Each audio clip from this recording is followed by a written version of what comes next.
Today I am going to teach you Sociology, Chapter 4, Culture and Socialization. Now, in this chapter I will teach you what is culture, definition of culture, and what is in fact culture, what is cultural change. Right? Culture changes and all these I will tell you about. Then dimension of culture, there are three dimensions, then cognitive, normative, material, then culture and identity, then what is ethnocentrism, cosmopolitanism, cultural change, and short notes about great tradition, little tradition, and other things. Great tradition, little tradition. Now, little tradition. Now, first of all, culture. What is culture? It is a composite concept. Composite concept of dress, diet, music, literature. It is total way of living, a way of thinking, feeling, believing, the total way of life of people.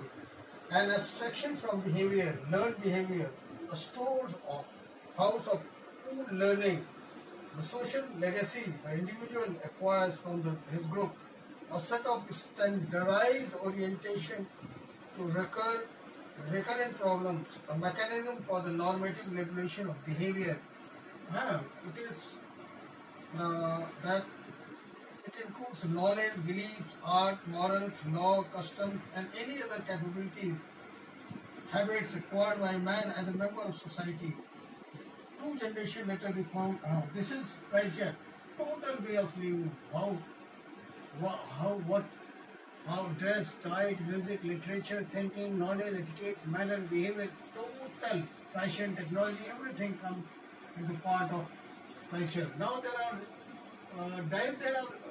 diversity of culture. There are diverse culture in the world. In India itself, there are a lot of cultures.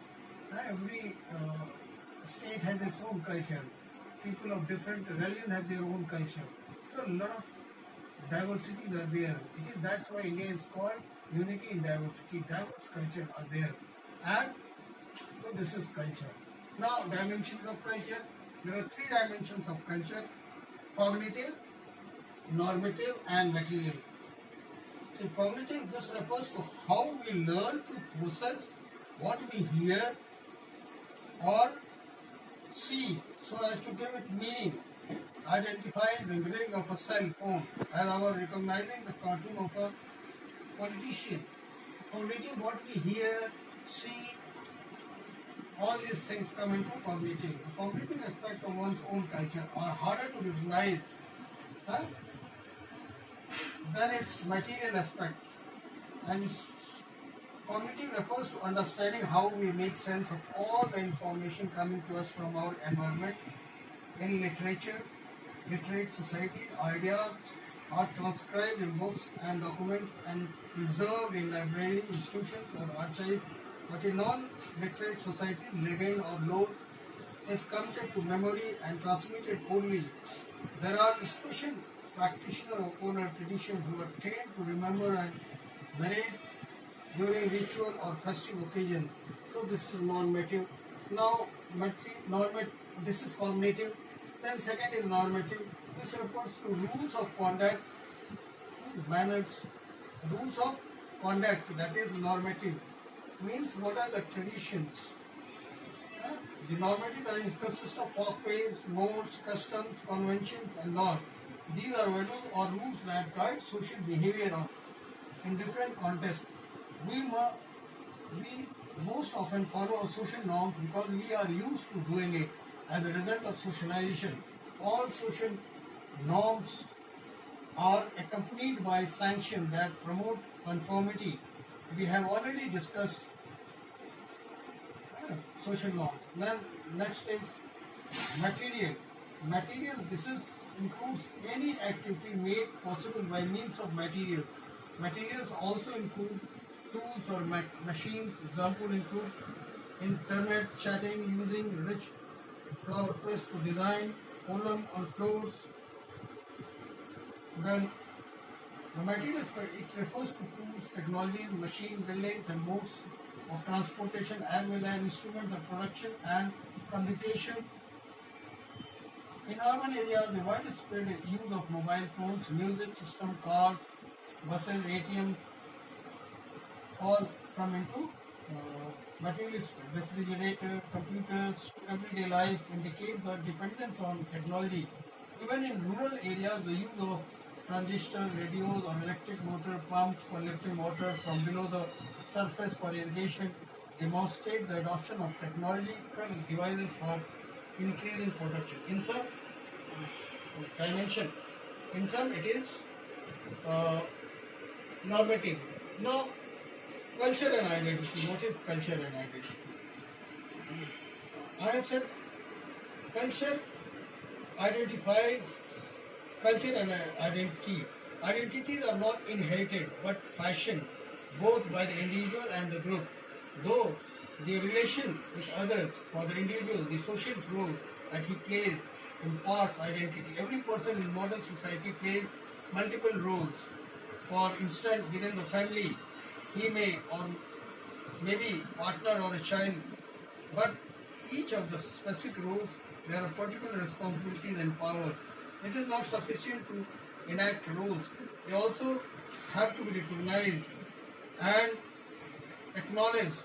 This can often be done through the recognition of the particular language that is used among role players. The students in schools have their own way of referring to their teachers, other students, class performance by creating these languages which also serve as a code. In culture, there can be many subcultures. Similarly, women are also known to create their own language, and so this is subcultures are known by style, test, and association. Particular subcultures are identified via the speech, dress, codes, preference for particular kind of music, or the manner in which they interact with their group members. Subculture groups can also function as cohesive units which impart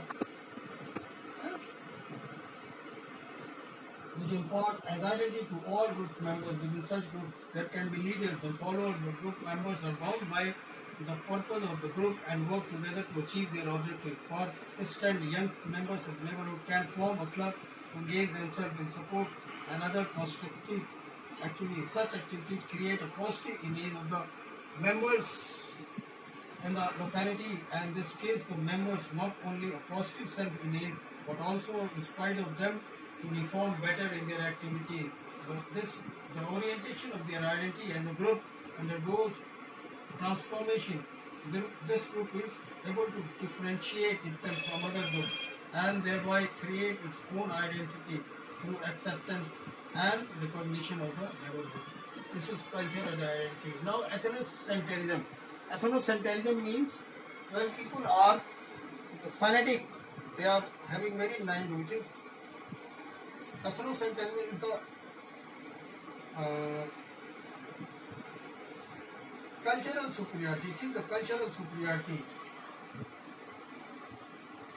clearly demonstrated in colonial situations. Thomas, when we have narrow attitude, when we think that our culture is the best, the culture of other people are inferior to us, that is, it values other culture. It considered. This means that the cultural values projected as a standard or norm are considered superior to that of beliefs and values of other culture. And there is feeling of superiority that my culture is superior, the culture of other people are inferior, and you have a very narrow attitude, and you are not ready to accept other culture. You think that your culture is best in the world, and you are ready to harm the other culture, not ready to assimilate or imbibe other culture, whether it is good or bad. This thinking is called ethnocentrism. Now, cosmopolitanism is to value other cultures for their difference. A cosmopolitan outlook does not seek to evaluate the values and beliefs of other people according to one's own. It celebrates and accommodates different culture. And it thinks cosmopolitan attitude means think positive way. It thinks the people of other culture, they are they're ready to accept the good things of other culture, and it has no ill will against people of other culture, and no superiority complex. It is ready to accept a cosmopolitan illiberal culture, very broad-minded outlook. It is ready to accept the culture of others and assimilate in them, ready to celebrate the festival of all cultures, and don't have that much feeling that my culture is best. They consider everyone equally, liberally, and ready to assimilate. This is called cosmopolitan culture. Cultural change. Cultural change means culture changes. In ancient period, we used to travel in bullock carts and other, and we used to wear dhoti kurta. It was there up to medieval age, but later on, with the arrival of the British or Turks, we have changed our habit. Food habits have changed. Uh, the mode of transport has changed with the arrival of British. Railways got introduced. Then dress. We have started wearing pant, shirt, tie. We started eating dining table. We have imbibed English. Our outlook has changed. We have become rational minded, scientific temper, and rational minded, scientific temper, and logical thinking. Now, dress food habits also change. We have started eating cutlet, omelette, Britannia biscuit. Dress I have said we have changed. Earlier than the education, in India people used to wear pajama kurta, dhoti kurta, and other thing. Now, majority of the new generation they are wearing pant, shirt, tie, and suit. This is not our culture, but we have accepted. We have adopted the technology. Now fashion are changing. Sometimes there is a parallel pant, sometimes there is a tight pant, sometimes there is a bell bottom. So it keeps on changing, and it is also uh, we should accept. We should stand on our feet and open our windows and accept fresh ideas and other things. So the culture is changing. I'm not saying totally, but we stand on our feet. We should preserve our own ancient heritage and tradition. At the same time, we should accept the modern changes which are taking place in the world. We should adopt the modern technology. We should stop latest dress, the latest food habit, latest with the globalization. A lot of changes have come in almost every field, and this is a trend which is going to affect the new generation. People modes of living have changed, changing, not totally. So it is called cultural change. The changes which are taking in dress, diet, food, thinking, education, modern technology. All this is changing. Sometimes there is a cultural lag. Cultural lag means almost we are adopting the latest technology, but at the same time we have old mindset. Means from the mindset point of view we have not changed. So this is not change in cultural. We are narrow-minded. So that is cultural lag. There is a gap between the modern the technology which we adopt. We are adopting the technology of some people in the village. They are conservative. So they have not changed. So but cultural change through the mindset, thinking, dress, diet, music, literature, total. Right? Not almost total, but maintaining our old culture, tradition, ancient heritage, at the same time adopting the new latest technology. That's it, culture. Now there are great tradition and little tradition. Great tradition means when the culture and tradition which have written books, written rules and regulation, and they are spread in wider area. That is called great tradition. Like Hindu culture tradition. Hindu culture tradition, we have religious books, the written laws, religious books like Mahabharata, Ramayana, Gita, etc. We have, it is very widespread, the whole of India. So, tradition, that is called great tradition. Like dhoti kurta was the dress, it was spread all over India once upon a time. So this was great tradition. So these are the culture and tradition which is spread in a very wider area, that is called great tradition. Written tradition, The tradition and culture of tribals spread in a smaller area. They have no written record, no written books, no nothing, rules and regulation, no no rules and regulation or written form. Orally it is transferred from one generation to another. That is called written tradition. Spread in a very smaller area that is called written tradition. Hola, ¿qué tal?